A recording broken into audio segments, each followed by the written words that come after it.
ดึงออกภาพเดียมพอต้องใส่ภาพเดียมการวิเคราะห์ตัวจะบิด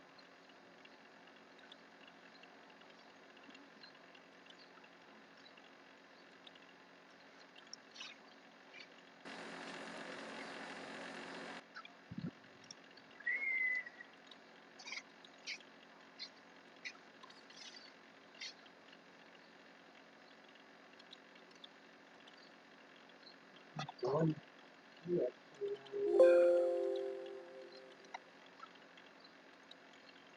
จะมีตัดออกเขตดูขาดคือ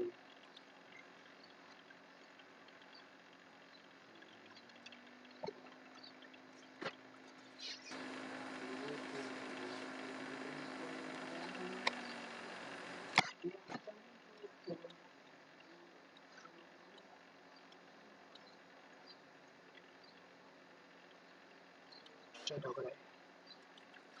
คลิปตัดผ่านก็จะมีตัวคลิป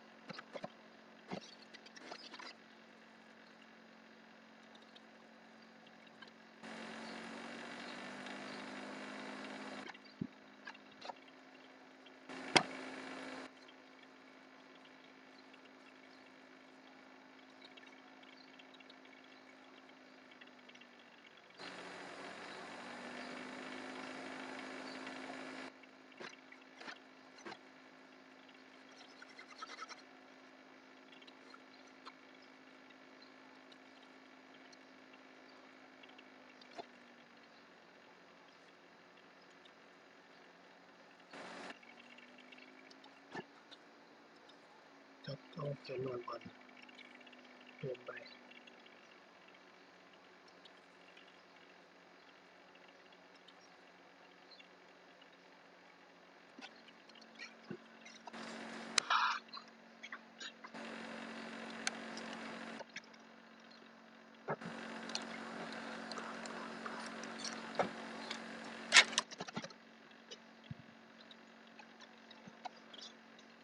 หลัง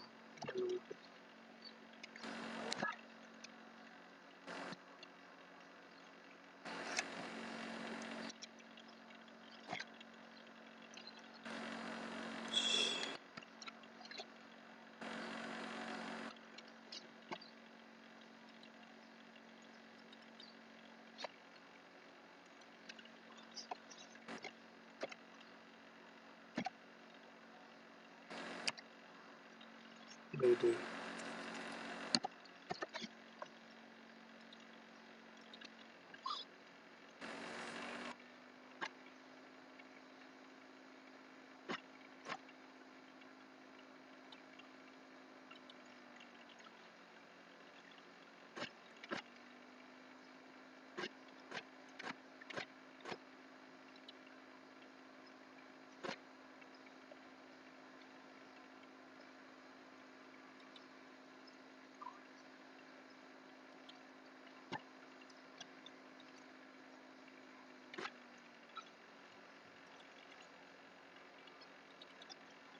การเชิญชวนเลือกเดียวแล้วก็เขียนมาบางเรื่องเรื่องบทเสียบไว้ DEM โอเค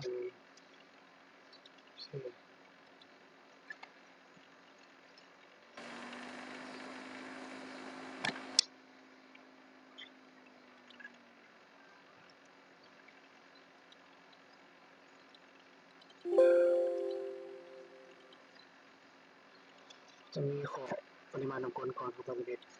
อยู่ใน Excel ห้องเอาไว้อยู่ใส่ว่า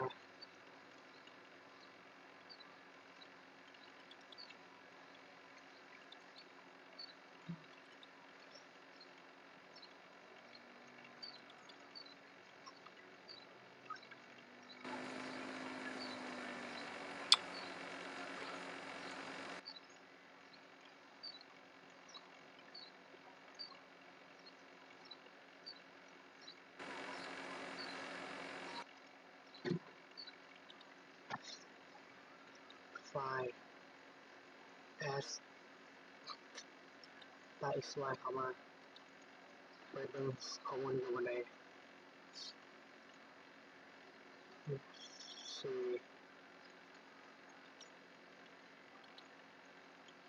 วนไปเนี่ยโอเคจะเป็นค่าแชทโอเคโอเคไปเซิร์ชวิเคราะห์ปริมาณน้ำฝนเนาะเช็คเครื่องมือ IDW Enter ไป Spectral Analyzer คูณ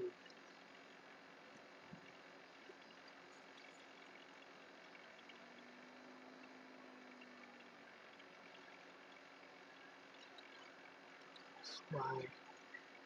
z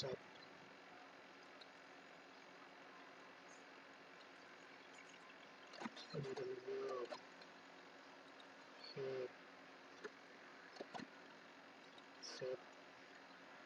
ทั้งหมดค่าก็เขียนที่เราจะวิเคราะห์นี้เขาเรียกเป็นShape as Name ประมูลนี้เขาเรียกเป็น Cluster Analysis เลือกให้มันวิเคราะห์เฉพาะขอบเขตเมืองตามเมืองนี้โอเคกดโอเคโอเคมาโอเคได้เป็นจิตครับจานไหนมา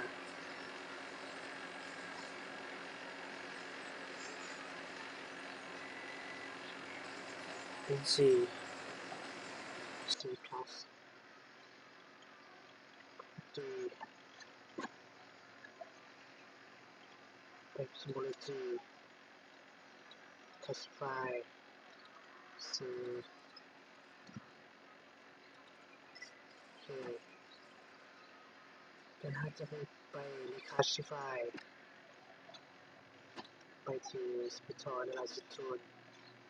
Reclassify โอเคเดินเข้ามา IDW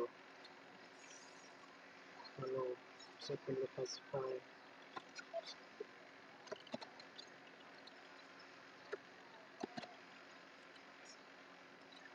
โอเคการวนผลออกมาโอเคได้แล้วแล้วไปวิเคราะห์ยัง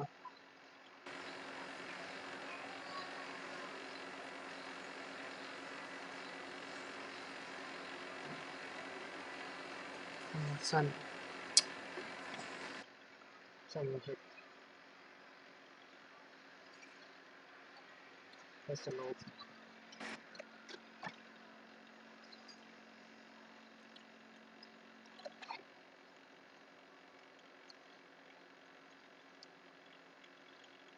โอเค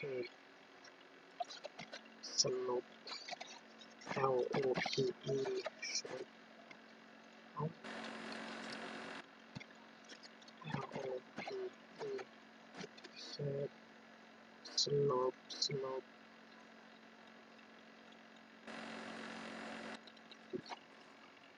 โอเคเดินเลี้ยวไป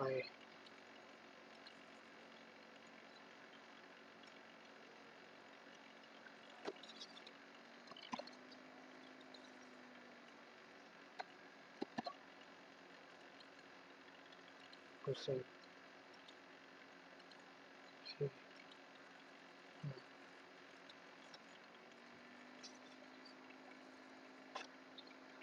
ยัง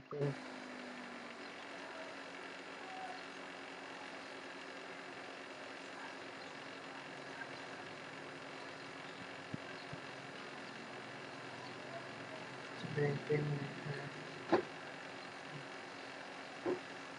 ที่ใช้ฮอร์โมน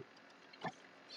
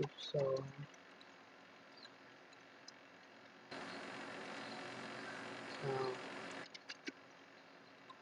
เคออกมาแล้วเอาไปรีคัสซิฟายเลยเพื่อให้ใส่ข้อมูลที่เราเป็นระเบียบเราต้องอันที่ก็ใส่ data คลิกนี้เนาะพิมพ์สื่อใส่ว่าขั้นตอนที่เราวิเคราะห์ปริมาณน้ำฝนวิเคราะห์ว่ามาน้ำฝนโอเค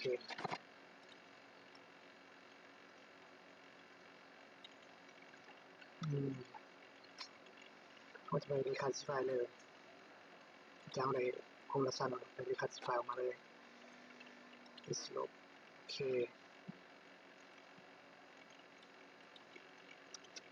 2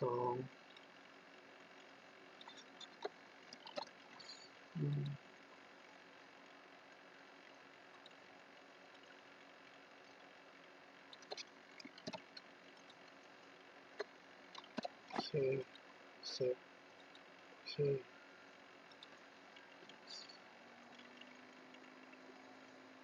คตอนนี้เรา2,000ข้อมูลแล้วแค่ใส่ต่อเนาะวิเคราะห์ความละสั้นก็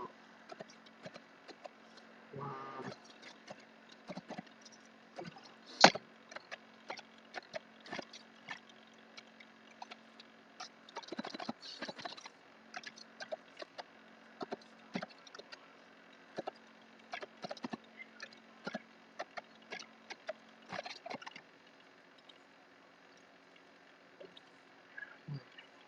อันที่3วิเคราะห์ยัง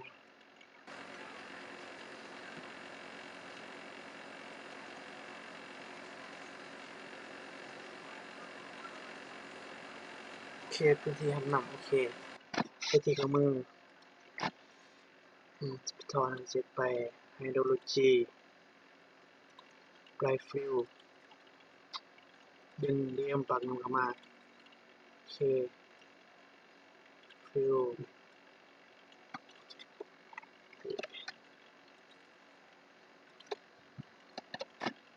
เสร็จโอเค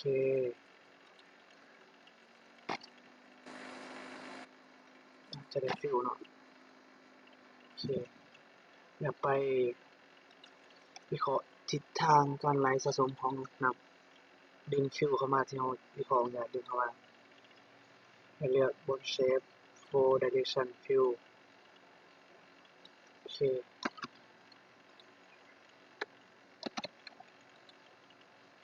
โอเค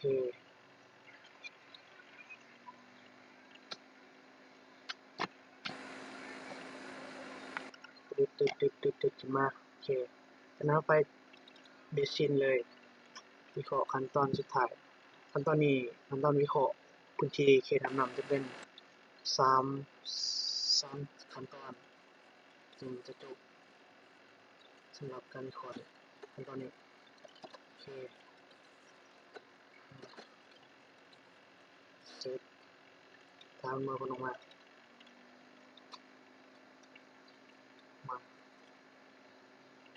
โอเคมันแบ่งมาเป็น Technology ไป Classify จะเป็น3โอเค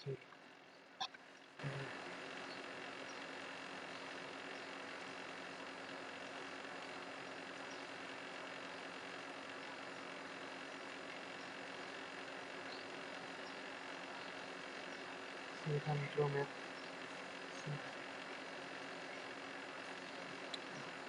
จะเป็น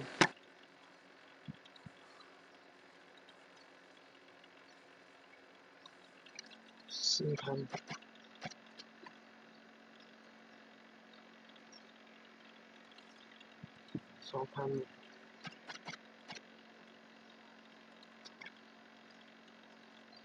โอเค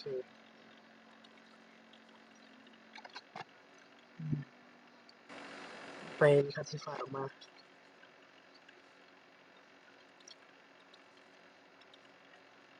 classify ดึง blessing เข้ามา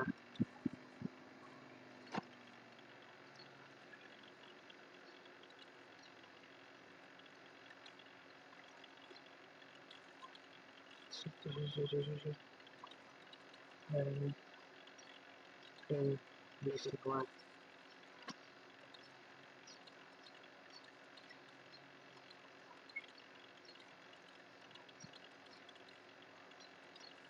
โอเค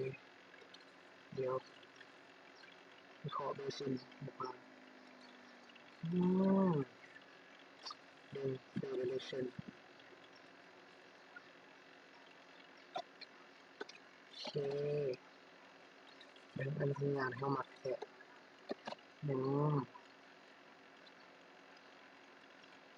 basic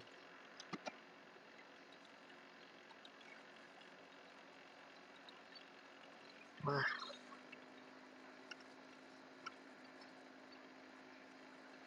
โอเค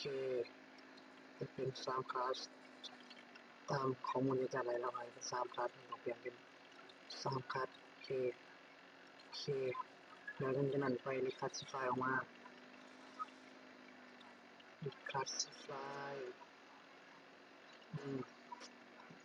blessing เข้ามาโอเคเดี๋ยวจะเป็น reclassify blessing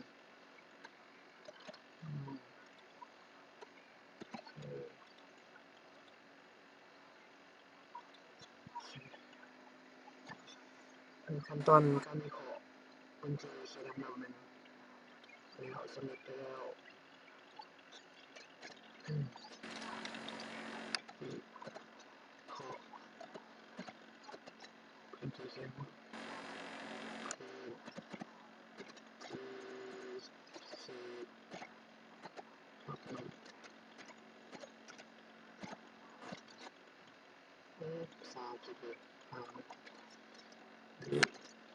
อำนาจ31วิวิเคราะห์พื้นที่เข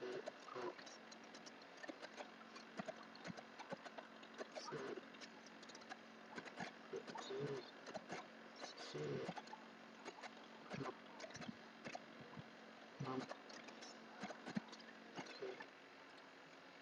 อำนาจแล้วก็3 ขั้นตอน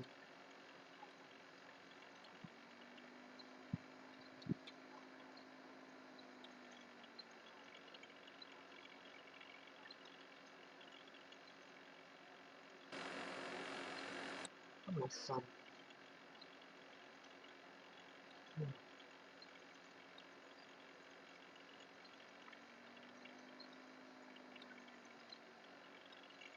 โอเคหลังจากนั้นเราจะไปวิเคราะห์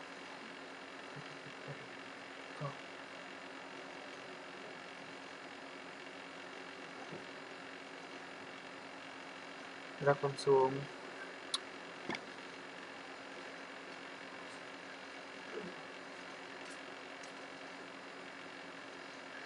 หลังจากนั้นเราจะไปวิเคราะห์ระดับความสูงเราใส่ภาพ BM ทั่วปกติclassify โอเคโอเคแล้วไป reclassify ออกมาเลยเราใส่ DM ปรับนิว classify แล้ว DM ปรับนิวโอเคโอเคเสร็จโอเคออกมา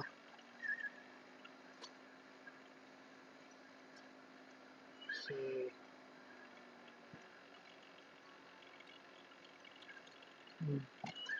หลังจากนั้นข้อมูลการวิเคราะห์ระดับความสูงความถี่โอเคแล้วไป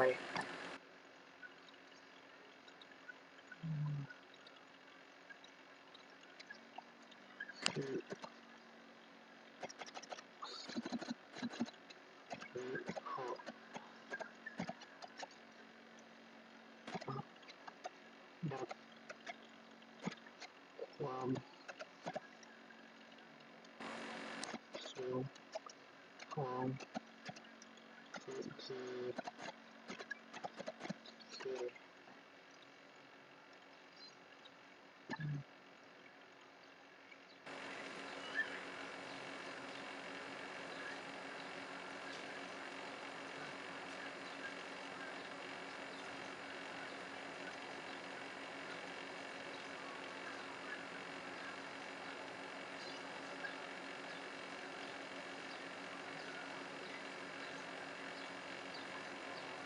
ว่าจะวิเคราะห์สารข้อมูลความหนาแน่นของสายนำหรือว่าลำนำครับไม่ว่าครับจะไปดึงข้อมูลสายนำเข้ามาก่อนไปดึงรีเวิร์สเข้ามาโอเคเวลาเขาตัดขอบเขตเขาจะวิเคราะห์เฉพาะขอบเขตเมืองบางเมืองนี้เขาก็คลิปออกเฉพาะขอบเขตเมืองบางเมืองนี้ไปคำสั่ง action box เข้าไป analysis extract grid เลือก water เลือกขอบเขตเมืองปากเมืองเซตเป็น water grid ไม่ได้ตามใจเราเซตไปเลยเซต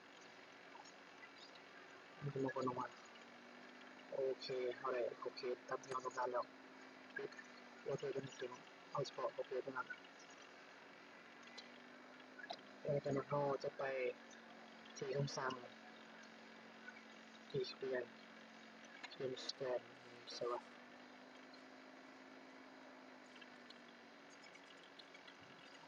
ในการ implement ich scan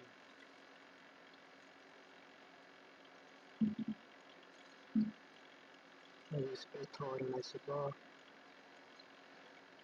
scan โอเคอยู่ spectral นี้คือเรียน scan โอเคดึงวัตถุเข้ามา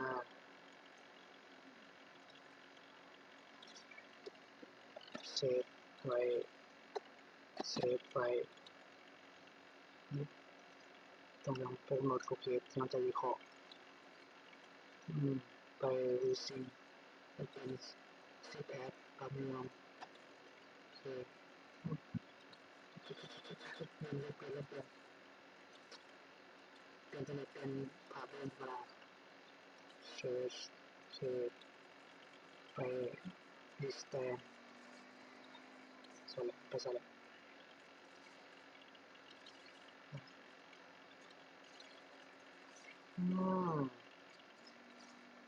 สลับขาเราก็ได้โอเคเรียน distance อยู่ใส่เปิดมาดึง water เข้าไปโอเคใส่ได้ไปเลย using แบบ save as dm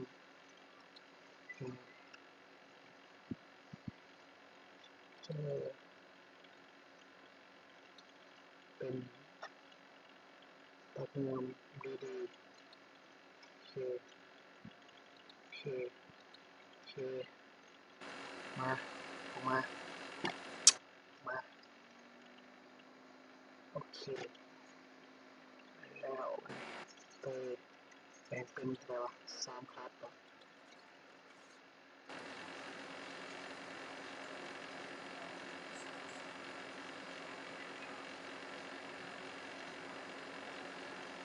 ที่จะทำเป็น3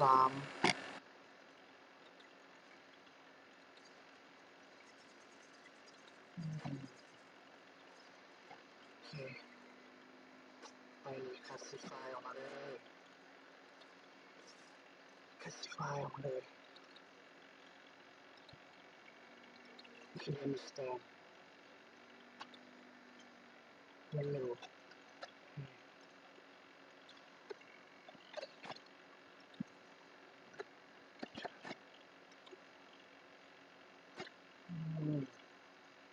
มาน้องน้องเสรีดีโอเค classify ตัวนึง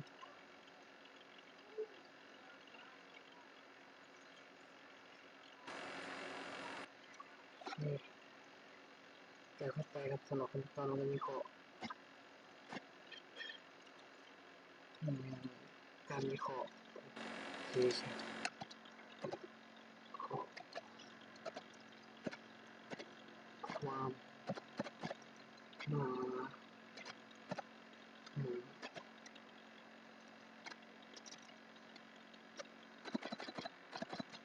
วิเคราะห์ความมาของสายน้ำโอเค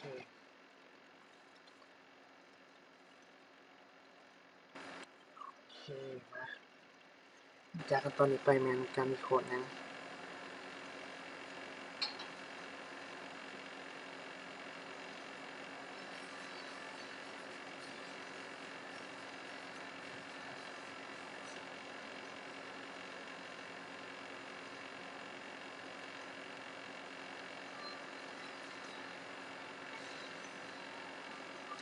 การระบายน้ำของเน้นดึงซอยเข้ามามีซ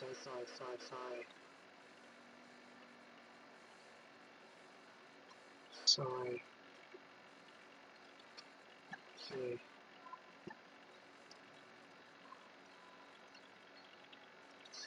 ไปดูสโลปซอย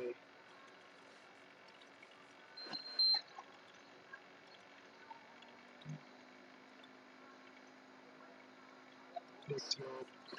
ซอยซอยซอยยูนิ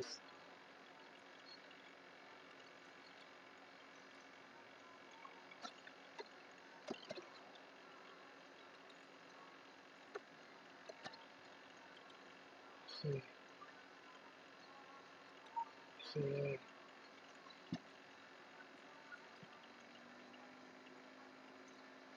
เนี่ยไป Similarity entropy the unit soil so unit okay add okay มาไป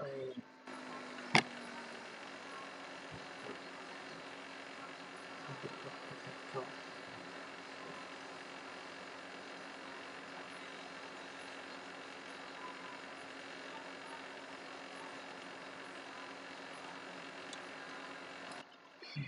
ให้ attribute add fill add fill ใส่ว่า soil soil low soil soil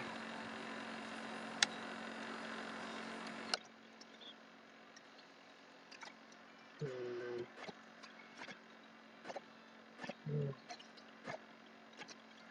soil เลยไปติดคือ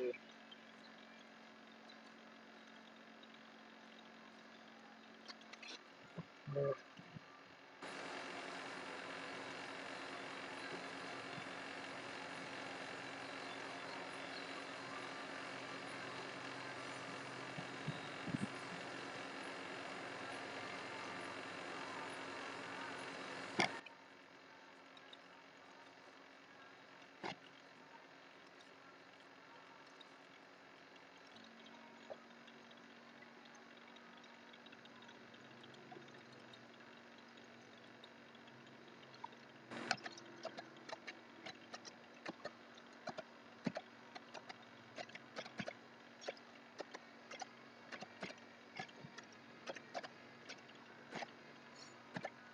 คลองนึงอุ้ยเสียเวลา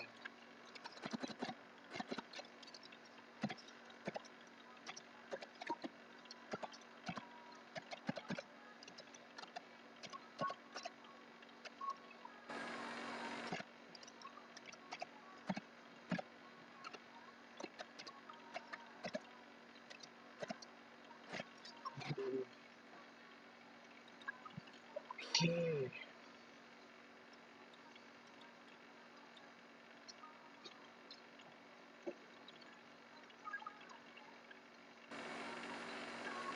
ฮัลโหลอืมฮะ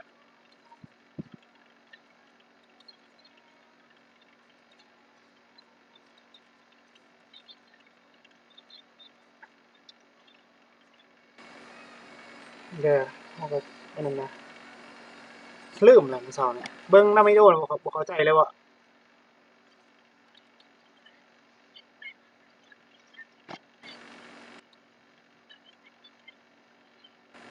อาโอ้ยลืมจักเข้ามาข้อยเบิ่งลิอยู่อันนั้นบ่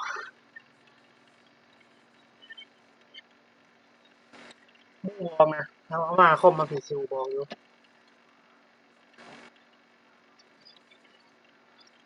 บ่เฮาก็เฮ็ดอันนี้อยู่วิเคราะห์อันนี้อยู่มาแล้วอืม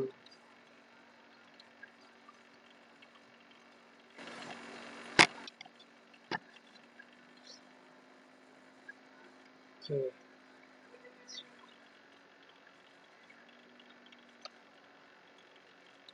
แล้วไปสำหรับการวิเคราะห์อันนั้น